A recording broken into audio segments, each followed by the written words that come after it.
SPN news आवाज नाशिकचा। मित्रांनो सप्रेम नमस्कार। SPN न्यूजमध्ये आपले स्वागत आहे।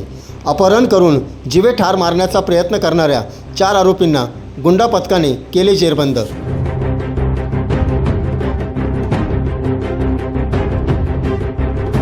सविस्तर वृत्त आहे। पोलिसांनी दिलेल्या माहितीनुसार 27 एप्रिल रोजी रात्रीच्या सुमारास फिर्यादी महेश तुकाराम गवळी राहणार नाशिक रोड हे नॅशनल लॉजच्या गेटसमोर बसलेले असताना महेश गवळी यांचे पूर्वी लॉजच्या पैशावरून वाद झालेले इसम रवी शिंदे, नारायण नागपुरे, प्रथमेश सोनवणे, अभय आवटे यांनी त्यांच्या कारमध्ये नेऊन महेश गवळी यांना नॅशनल लॉजच्या गेटवरून बळजबरीने कारमध्ये बसविले। तसेच प्रथमेश सोनवणे याने महेश गवळी याच्या पोटाला चाकू मारून त्याला जीवे ठार मारण्याची धमकी दिली।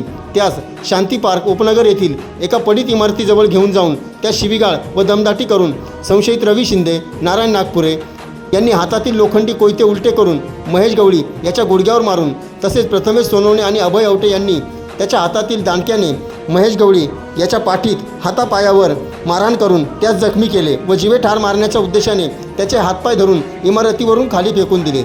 यात त्यास गंभीर दुखापत होऊन महेश गवळी याचा मणका फ्रॅक्चर झाला। म्हणून संशयित आरोपी नारायण नागपुरे, रवी शिंदे, प्रथमेश सोनवणे, अभय आवटे यांच्याविरुद्ध नाशिक रोड पोलीस ठाण्यात गुन्हा दाखल करण्यात आला होता। त्याच अनुषंगाने गुंडाविरोधी पथकाचे पोलीस अंमलदार अक्षय गांगुर्डे व गणेश भागवत यांनी तात्काळ घटनास्थळावर जाऊन तेथील CCTV फुटेज तपासून पुढे रेल्वे स्टेशन परिसर, डॉक्टर बाबासाहेब आंबेडकर पुतळा, शिवाजी महाराज पुतळा, बिटको चौक, दत्त चौक, सिटी सेंटर मॉल येथील फुटेजची बारकाईने तपासणी केली। गुन्ह्यातील आरोपी व त्यांनी वापरलेली कार क्रमांक MH12ET 5690 हे सातपूर परिसरात गेल्याचे निष्पन्न झाले व आरोपी सध्या मोतीवाला कॉलेजजवळ असल्याची माहिती मिळाल्याने गुंडाविरोधी पथकाने मोतीवाला कॉलेजजवळील पाटालगत सापळा रचून नारायण संभाजी नागपुरे वय वर्ष 32 राहणार flat number 7 Dhandai palace Shivajinagar Satpur, Prathamesh Santosh Sonawane वय वर्ष 21 राहणार Kapaleshwar row house number 8 Shivajinagar Satpur, Ravi Ashok Shinde वय वर्ष 26 राहणार आगार टाकळी वैदुवाडी नाशिक, अभय रामभाऊ आवटे वय वर्ष 26 राहणार पारिजात अपार्टमेंट शिवाजीनगर आंबेडकर नगर नाशिक यांना सापळा रचून शिताफीने ताब्यात घेतले। ताब्यात घेतल्यानंतर त्यांना पुढील तपासकामी नाशिक रोड पोलीस ठाण्यात देण्यात आले आहे।